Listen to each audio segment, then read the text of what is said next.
آج بھی مقبوضہ Jammu Kashmir for all practical purposes قید خانہ جس کا بیرونی دنیا سے کوئی مہذب رابطہ نہیں ہے۔ کیا ہوا بھارتی جنتا پارٹی کے ساتھ؟ انہیں امیدوار ہی نہیں ملے۔ مالی نہ کم پانی دینا بھر پر مشکاں پاوے، مالک نہ کم پھل پھول لانا لاوے یا نہ لاوے۔ آج سے ٹھیک 5 سال پہلے انڈیا نے اس طرف وادی کے کشمیر میں خصوصی حیثیت ختم کی، 35A کا خاتمہ کیا، 370 کو منسوخ کیا، اور اس کے بعد آج پھر 5 اگست ہے۔ 5 سال کے دوران اس سارے معاملے پہ کیا ہوا اور اس سارے معاملے میں کیا پیش رفت ہوئی، ان تمام معاملات پر بات کرنے کے لیے آج ہمارے ساتھ موجود ہیں وزیر اعظم آزاد جموں و کشمیر چودھری انوار الحق صاحب۔ چودھری صاحب، سب سے پہلے تو بہت شکریہ، آپ نے انڈیپینڈنٹ اردو کو وقت دیا۔ کشمیر کی خصوصی حیثیت کو ختم ہوئے آج تقریباً 5 سال ہو گئے ہیں، اور 5 سال پہلے ریاست میں کرفیو سی صورتحال تھی۔ آپ کیا سمجھتے ہیں 5 سال گزرنے کے بعد آج یہ مسئلہ کہاں کھڑا ہے؟ دیکھیے، اگر تو مقبوضہ جموں کشمیر کی شہری آزادیوں کا تعلق ہے جہاں تک، تو اس میں تو سچویشن ورسٹ ہوئی ہے، بہتر نہیں ہوئی۔ بھارت یہ مسلسل پروپیگنڈا کر رہا ہے کہ دیکھیے وہاں ہم نے لوک سبھا کے انتخابات کروائے، وہاں ہم نے G20 کانفرنس کروائی، لیکن جو دنیا کے ممالک جن کے وفود وہاں گئے انہوں نے دیکھا کہ وہاں اگر 10 شہری موجود ہیں تو 2000 کے قریب سیمی آرمڈ فورسز یا آرمڈ فورسز کے لوگ بھی موجود ہیں۔ جو نیچرل سول لبرٹیز ہیں، بھارت اپنے تمام تر معاشی سفارتی حجم کے باوجود مکمل طور پر ناکام ہوا دنیا کو یہ بات باور کرانے میں کہ مقبوضہ جموں کشمیر کے لوگوں کی شرعی آزادیاں بحال کر کے انہوں نے اپنی رائے کے تابع بھارت کے ساتھ ضم ہونے کا فیصلہ کیا۔ اور اس کی سب سے بڑی مثال یہ ہے کہ وہاں تقریباً 10 لاکھ بھارتی فورسز موجود ہیں۔ دہشت گردی کو پروان چڑھانے والے ریاستی سطح پر جتنے قوانین ہیں، ٹاڈا سے لے کر اب جو آخری انہوں نے ری آرگنائزیشن ایکٹ پاس کیا ہے، وہ جو ایک کٹھ پتلی اسمبلی بنانا چاہ رہے ہیں وہاں پہ، ابھی اس کا وزیر اعلیٰ کہیں وہ وجود میں ہی نہیں آیا، نہ انتخابات کا اعلان ہوا ہے۔ تو جو خوف اس عالم کا ہے کہ پہلے ہی جو انتظامی اختیارات وہ جو وزیر اعلیٰ کو ملنے تھے وہ لیفٹنٹ گورنر کو منتقل کر دیے گئے ہیں۔ تو جہاں خوف کا یہ عالم ہو وہاں پہ سول لبرٹیز کی بات کرنا وہ میں سمجھتا ہوں کہ محض حماقت ہے۔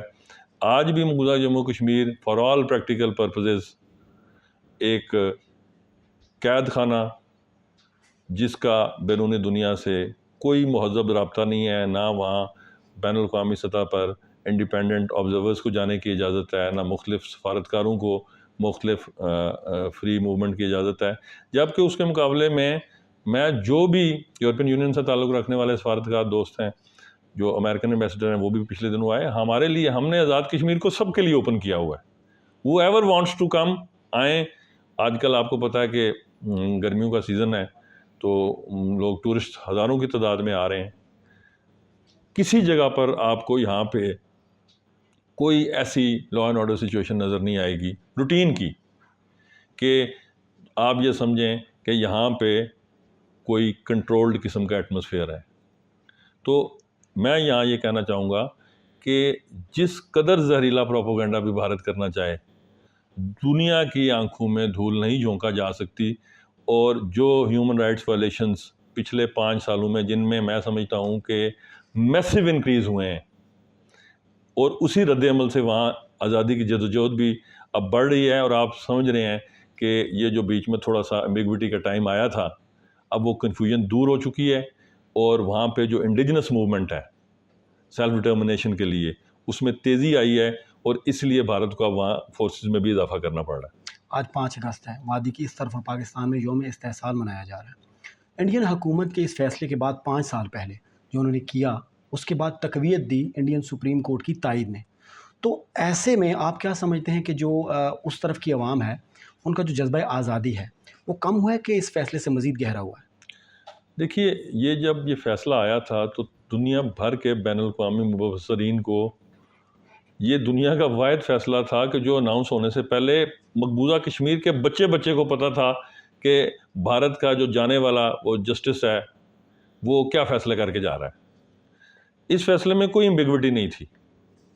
جس لیول کی ہیومن رائٹس وائلیشن ہیں انہوں نے بھارت کی جو خود ساختہ جمہوریت کا جو تصور تھا وہ ختم کر کے رکھ دیا، وہ مسخ کر کے رکھ دیا۔ اب وہاں ہندوتوا کا فلسفہ ننگا ناچ رہا ہے، اور اسی جو بہیمانہ ناچ ہے اس میں ان کی عدالتیں بھی بہہ گئیں، وہاں پہ شخصی آزادیاں بھی سلب ہو گئیں، مذہبی آزادیوں کو برباد کر دیا گیا، مساجد کو مندروں میں تبدیل کر دیا گیا۔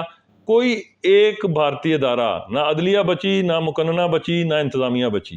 اور میں اس کی آپ کو چھوٹی سی مثال دیتا ہوں کہ 4 سال گزشتہ تقریباً 4.5 سال میں 1200 سے زائد جو مقبوضہ جموں کشمیر میں جو حکومت پہ جو تقرریاں کی گئیں وہ 35 سے ختم کرنے کے بعد جو باقی صوبے تھے بھارت کے وہاں سے ہندوؤں کو آباد کر کے وہاں ان کو سرکاری ملازمتیں فراہم کی جا رہی ہیں۔ تو اگر مقبوضہ کشمیر کے عوام ساتھ ہوتے تو پھر تو آپ کو 6.5 ملین کے قریب لوگ بیت سے آباد نہ کرنے پڑتے، پھر تو آپ کو ریٹائرڈ فوجیز کی بستیاں بھی نہ بنانی پڑتی، پھر تو آپ کو RSS کو ولیج کمیٹیز کے نام پہ مسلح بھی نہ کرنا پڑتا۔ مقبوضہ کشمیر کی عوام نے اپنا فیصلہ ان کے حالیہ انتخابات میں سنا دیا کہ جب ویلی کی 3 نشستوں پر ایک میں بھی بھارتی جنتا پارٹی اپنا امیدوار ہی نامزد نہ کر سکی، جیتنا تو دور کی بات تھی۔ انڈیا سفارتی محاذ پہ لڑ رہا ہے، ڈیفینیٹلی وہ اپنے جو اقدامات ہیں وہ بھی شو کر رہا ہے۔ کیا آپ نہیں سمجھتے کہ 5 اگست کے اس فیصلے کے بعد انڈیا عالمی برادری کو یہ باور کرانے میں کامیاب ہو گیا ہے کہ اس نے شورش کے بغیر اس مسئلے کو حل کر لیا اپنے طور پہ؟ نہیں، میں سمجھتا ہوں کہ یہ مفروضہ حرف غلط کی طرح درست نہیں ہے۔ عالمی برادری سے کیا مراد ہے؟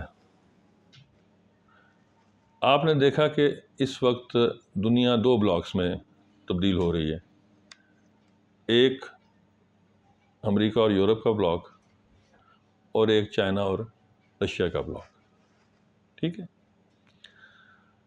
اب عالمی برادری نے جس بھی ملک کی حمایت یا مخالفت کرنی ہے، جس کو ہم عالمی برادری کہتے ہیں، انہوں نے اپنی قومی تقاضوں اور بالخصوص معاشی تعلقات کی بنیاد پر کرنی ہے۔ اس حد تک تو شاید یہ جملہ قابل عمل سمجھا جا سکتا ہے کہ چونکہ بھارت کا تجارتی حجم بہت زیادہ ہے تو بین الاقوامی دنیا تجارتی تعلقات بھارت کے ساتھ رکھنے میں انہیں کوئی پیچیدگی بظاہر نظر نہیں آتی ہے۔ اس حوالے سے اگر مقبوضہ کشمیر کی وقتی طور پر ہیومن رائٹس وائلیشن پہ دنیا کے ممالک میں اس طرح کا رد عمل نہیں آ پا رہا تو شاید جزوی طور پر پارشلی آپ اس کو انٹلیکچوئل ڈبیٹ کے طور پر تو یہ لے سکتے ہیں، لیکن ریئلٹی آف لائف کیا ہے کہ یہ جدوجہد آزادی بنیادی طور پر کشمیریوں کو لڑنی ہے۔ یہ میرا رائٹ ہے بطور کشمیری، یہ LOC کے پار بسنے والے مقبوضہ کشمیر کے عوام کی جدوجہد ہے۔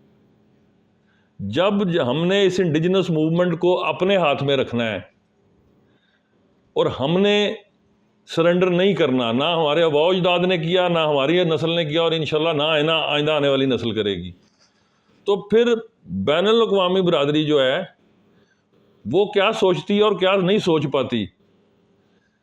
بات تلخ ہے لیکن سچ ہے کہ بین الاقوامی برادری پہ اگر افغان طالبان سوچتے کہ وہ کیا سوچ رہی ہے تو پھر ان کا کیا مستقبل ہوتا۔ یہ جدوجہد آزادی انہی کا مسئلہ ہے جو اس جبر و استعداد کو فیس کر رہے ہیں، اور جب آپ اس قابل ہو جائیں گے کہ بھارت جیسے معاشی طور پر مضبوط ملک کو آپ جھکنے پر مجبور کر دیں گے، اور میں آپ کو یہ یقین دلاتا ہوں کہ پچھلے 1.5 سال میں جو جبر کی آخری سطح ہے بھارت اس کو بھی کراس کر چکا ہے۔ مقبوضہ کشمیر میں تحریک آزادی میں کوئی کمی نہیں آئی، تو پھر وہ خود گھٹنے ٹیکنے پر مجبور ہوگا اور آپ سے بات کرے گا، اور اس کی آخری اور پہلی منطقی جو اس جدوجہد کا حل ہے وہ ہے حق اس خود ارادیت کو تسلیم کر کے اقوام متحدہ کی قراردادوں کے نتیجے میں تقسیم کی بنیاد پر نہیں، جز کی بنیاد پر نہیں، کل کی بنیاد پر جموں کشمیر کے عوام کو اپنے مستقبل کا فیصلہ کرنے کا حق دینا، اور انشاءاللہ یہ حق ہم لے کے رہیں گے۔ پاکستان سفارتی سطح پر اپنی طور پہ کوششیں کر رہا ہے، اس مسئلے کو حل کروانے میں بھی اپنا کردار ادا کر رہا ہے۔ آپ کیا سمجھتے ہیں کہ پاکستان کو مزید ایسا کیا کرنا چاہیے جس سے سفارتی محاذ پر اس معاملے میں مزید زیادہ اچھی طرح اپنا موقع واضح کیا جا سکے؟ دیکھیے، میں سمجھتا ہوں کہ ہمیں یہ سمجھنے کی ضرورت ہے کہ مملکت خدا داد پاکستان بنیادی طور پر تحریک آزادی کشمیر کی اولین ضمانت ہے. میں اور آپ جس خطے میں جس جگہ پر بیٹھ کے یہ گفتگو کر رہے ہیں، اگر مسلح افواج پاکستان لائن آف کنٹرول پر اپنی خاکی کو خون میں نہ لہرائیں تو یہ گفتگو ممکن ہے.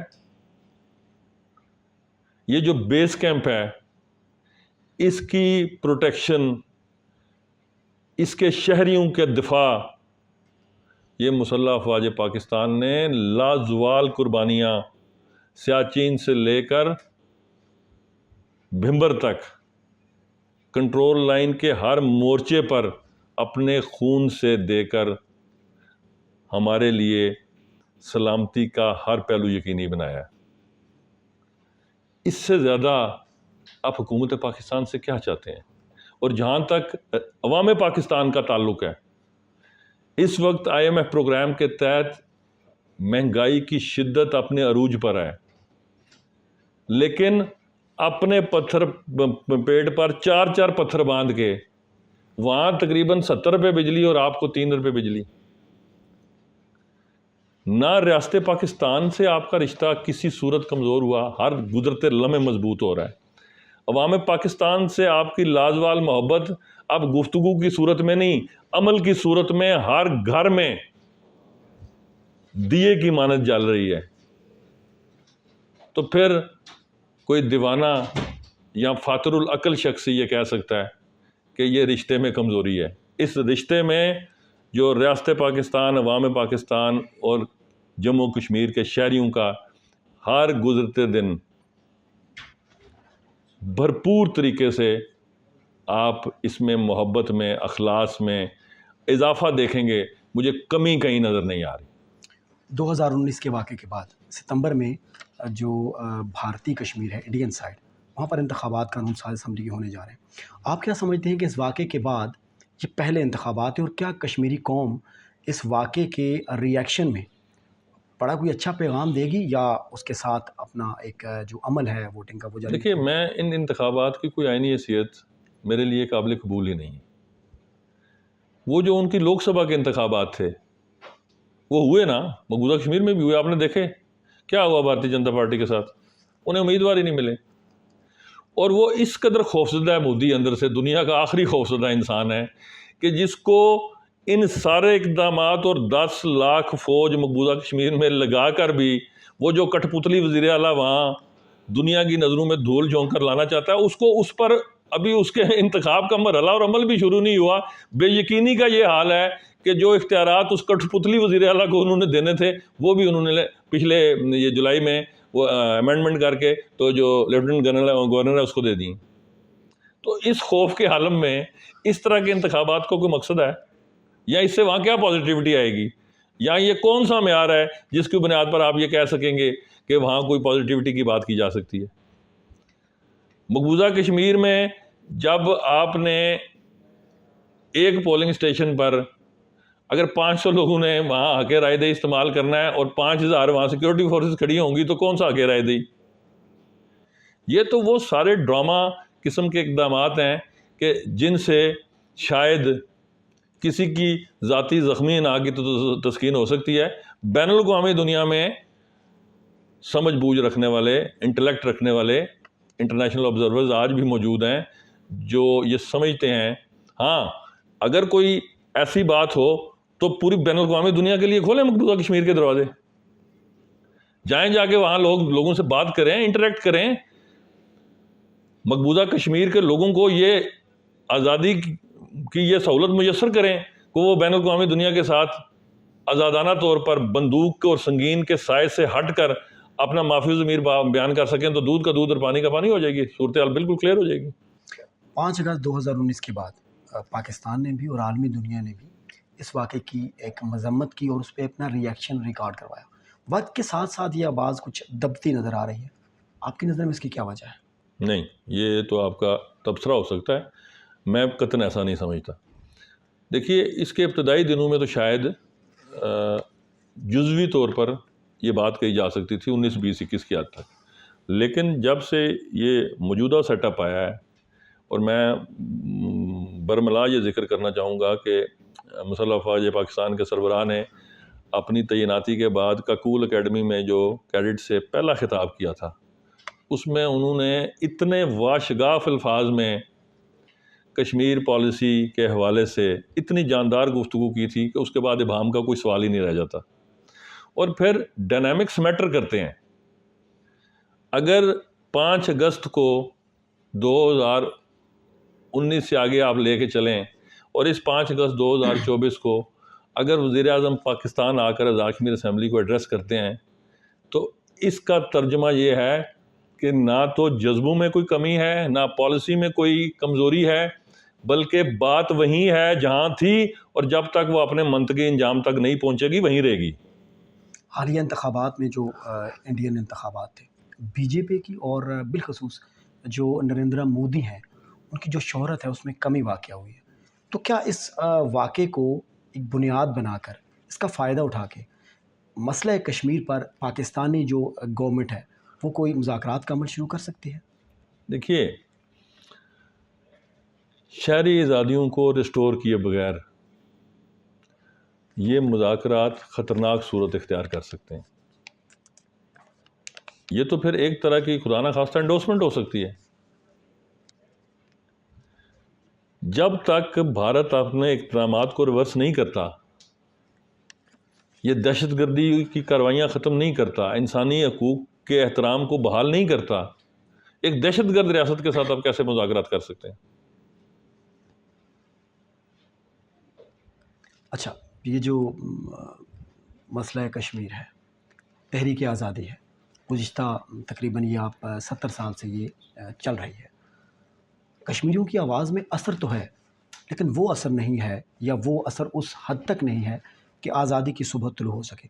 آپ کیا سمجھتے ہیں کہ مزید اس کو جلا دینے کے لیے کیا اقدامات کیے جا سکتے ہیں؟ دیکھیے، آپ نے اپنے سوال کا پہلے جواب تو آپ نے ابتدائیے میں دے دیا کہ 70 سال، قوموں کی زندگی میں 70 سال کی کیا اہمیت ہے؟ یہ تو صدیوں پر مبنی جنگ ہے، اور جس نبی آخر الزمان حضرت محمد مصطفیٰ صلی اللہ علیہ وآلہ وسلم کا میں ماننے والا ہوں، جن کا میں پیروکار ہوں، جن کے آپ بھی پیروکار ہیں، یہ رحمان کے بندوں کی اور شیطان کے چیلوں کی جنگ، یہ تو ازل سے شروع ہے اور اب تک رہے گی۔ ہمیں اپنا رول اپنے ایمان کو ملحوظ خاطر رکھنے ہوئے ادا کرنا ہے اور چلے جانا ہے۔ ہمارے ایک صوفی شاعر ہیں، وہ فرماتے ہیں، مالی نہ کم پانی دینا بھر پر مشکاں پاوے، مالک نہ کم پھل پھول لانا لاوے یا نہ لاوے۔ اب اس جدوجہد آزادی نے میری نسل میں یا اگلی نسل میں یا اس سے اگلی نسل میں منطقی انجام تک پہنچنا ہے یا نہیں پہنچنا صرف مالک جانتا ہے۔ نتیجوں کے اوپر اگر ہم اخذ کر کے آزادی کی تاریخیں جنگیں لڑنے لگ پڑے تو پھر جو پچھلی نسلیں ہیں انہیں نہیں یہ پتا، یا نیچرل لا آف جسٹس کیا ہے کہ جو نسل پھلدار درخت کا بیج لگاتی ہے وہ اسے پتہ ہوتا ہے کہ میں نے یہ پھل نہیں کھانا، میں نے یہ انویسٹمنٹ اپنی آنے والی نسل کے لیے کر کے جانی۔ ہم نے آزادی کی جدوجہد میں اپنے کردار کو سوالیہ نشان نہیں بنانا، اس کو مؤثر کر کے ایک طاقتور منزل پر یہ جدوجہد آنے والی نسل کے سپرد کر کے چلے جانا ہے۔ بہت شکریہ، آپ نے اپنا قیمتی وقت دیا۔